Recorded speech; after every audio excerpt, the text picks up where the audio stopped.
Assalamualaikum warahmatullahi wabarakatuh. Perkenalkan, nama saya Hafiz Arif, mahasiswa dari Prodi Teknik Informatika Universitas Pamulang.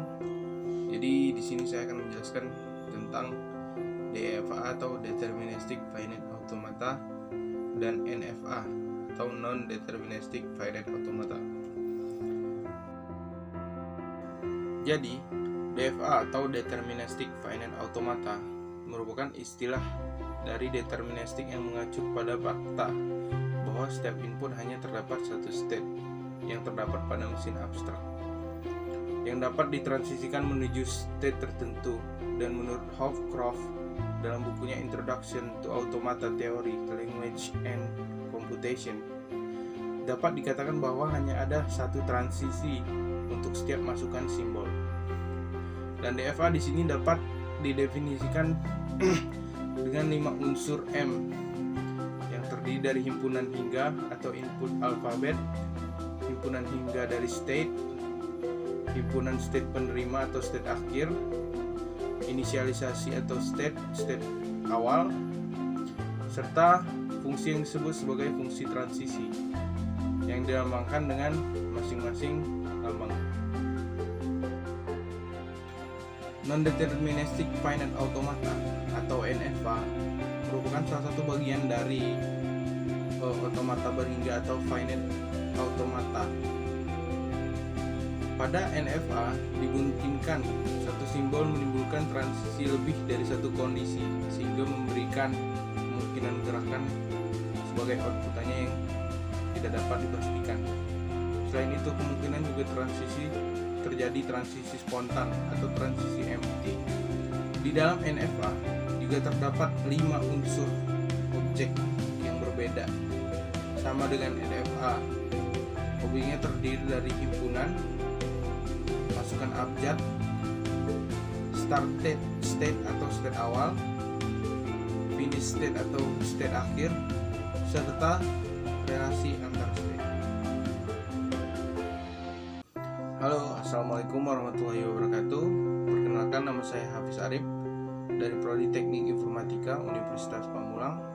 Jadi di sini saya akan menjelaskan tentang ekuivalensi NFA ke DFA. Jadi ekuivalen di sini bermaksud mampu menerima bahasa yang sama. Dalam artian bahasa yang diterjemahkan oleh mesin NFA bisa diterima oleh mesin DFA.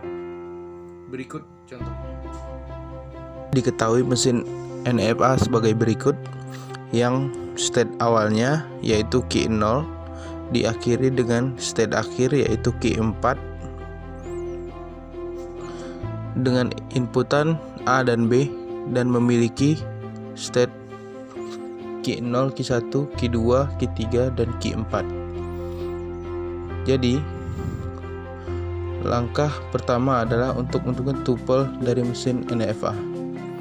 Di sini sudah terdapat himpunan state yaitu key yang terdiri dari key 0, key 1, key 2, dan key 4, dan juga ada sigma yaitu nilai inputan yaitu A dan B, dan S merupakan state awal atau start state, dan key 0 dan final state-nya itu key 4. Selanjutnya tabel transisinya. Tabel transisi didapat dari key 0 input A menghasilkan key 1, key 0 input B menghasilkan himpunan kosong. Sedangkan key 1 input A menghasilkan himpunan kosong, dan satu inputan B menghasilkan key 2. Cara mendapatkan nilai key 1 adalah atau tabel transisinya semuanya dari contoh mesin NFA. Jadi key 0 di input A menghasilkan key 1, sedangkan key 0 di input B tidak ada atau tidak menghasilkan state. Jadi disimbolkan dengan himpunan kosong atau 0. Selanjutnya key 2 di input A menghasilkan key 3, key 2 di input B menghasilkan himpunan kosong, key 3 di input A menghasilkan key 2 dan key 4, key 3 diinputkan B menghasilkan himpunan kosong, key 4 diinputkan A menghasilkan himpunan kosong, dan key 4 diinputkan B menghasilkan himpunan kosong. Langkah kedua, gambarkan mesin DDFA dengan state baru yang muncul berdasarkan tabel transisi pada langkah pertama. State dimulai dengan state awal, yaitu key 0. Jadi begini gambaran state-nya. Selanjutnya key 0 diinputkan A menghasilkan nilai key 1 dan diinputkan satu persatu. Selanjutnya key 0 diinputkan B menghasilkan himpunan kosong. Jadi key 0 input A menghasilkan key 1 dan key 0 input B menghasilkan himpunan kosong. Semuanya menghasilkan kosong, tapi tetap ditulis atau digambarkan sesuai aturan dari ekuivalensi tersebut. Walaupun ekuivalensinya kosong harus dituliskan. Selanjutnya, setelah key 0 selesai, key 1 input A menghasilkan himpunan kosong, key 1 inputan B menghasilkan key 2, lalu key 3 menginputkan A menghasilkan key 2 dan key 4. Setelah itu key 3 diinputkan B menghasilkan himpunan kosong, key 4 inputkan A menghasilkan himpunan kosong, dan diinputkan B menghasilkan himpunan kosong. Dan apabila state-nya sama, tidak usah ditulis baru, cukup disambungkan dengan state-nya AB menuju kosong. Langkah ketiga, menentukan transisi dan state baru yang terbentuk. Jadi state baru terbentuk yaitu key 2 dan key 4 dan himpunan kosong atau theta, karena sisanya sesuai soal, yaitu dari key 1 sampai key 4, sehingga tidak perlu ditulis kembali. Padahal ya key 0, key 1, key 2 dan sudah ada pada soal sebelumnya. Jadi state baru yang muncul adalah nilai key 2, key 4 dan theta atau himpunan kosong. Setelah itu caranya dijabarkan terlebih dahulu satu persatu.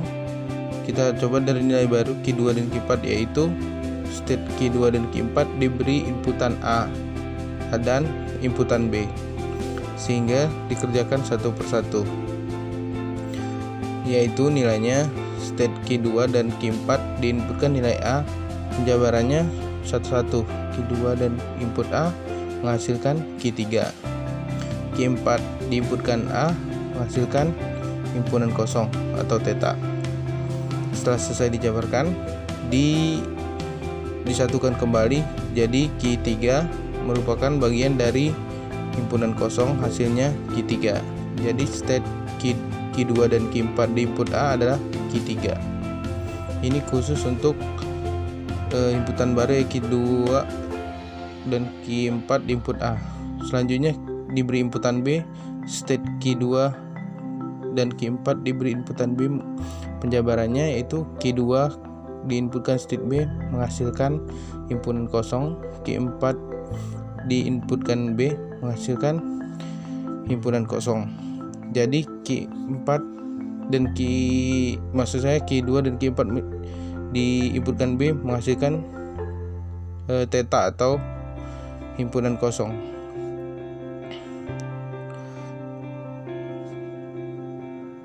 Oke, next ke state yang atau tetanya, state kosong atau theta. Jadi state inputan kosong diberi inputan A dan B.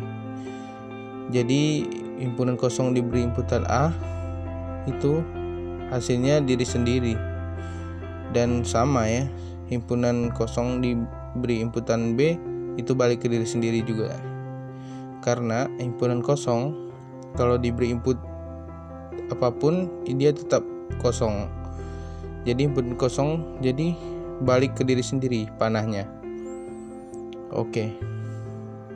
Setelah itu langkah keempat, menentukan state akhir. Cara menentukan state akhir diketahui bahwa state atau final state-nya adalah key 4.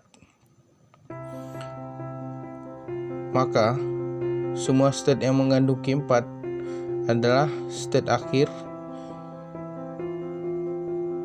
juga pada mesin DFA yang terbentuk. Jadi maksudnya key 4 itu merupakan state akhir dari DFA.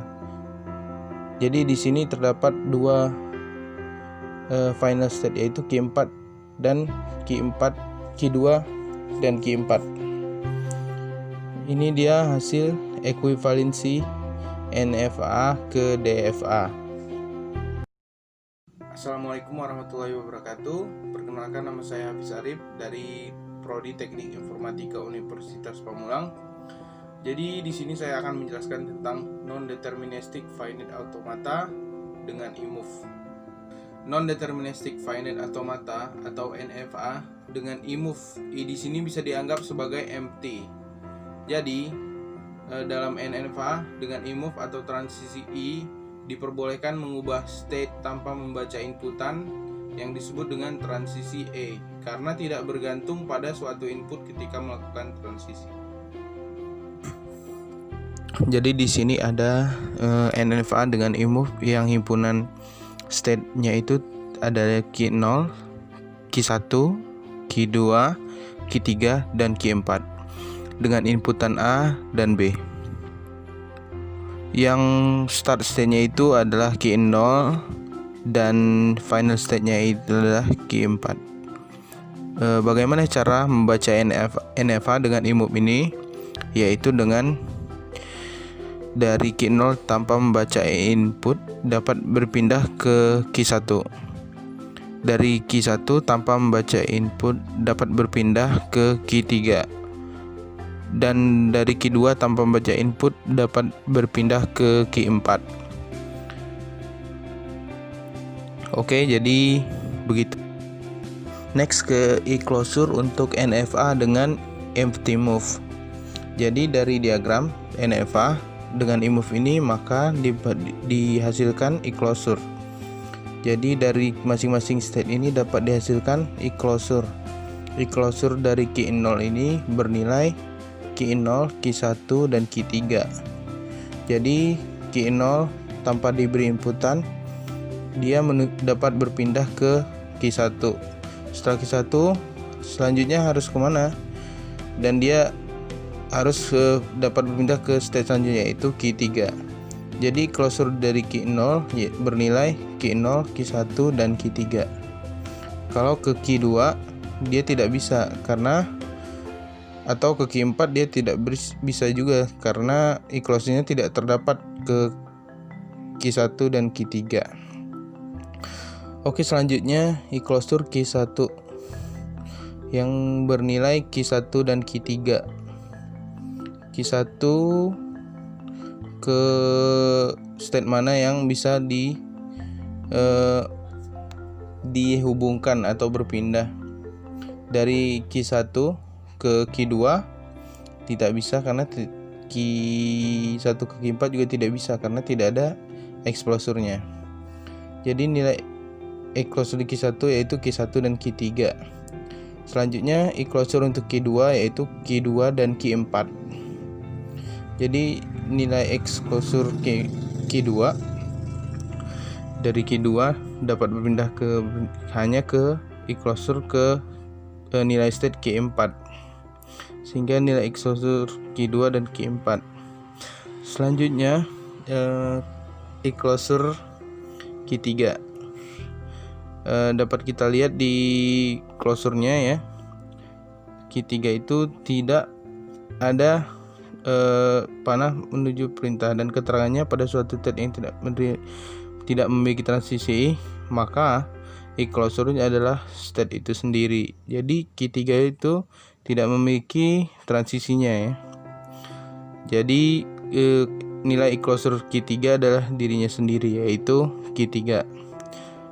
Selanjutnya dengan key 4 tidak punya transisi in move, maka e-closure-nya adalah dirinya sendiri. Terima kasih.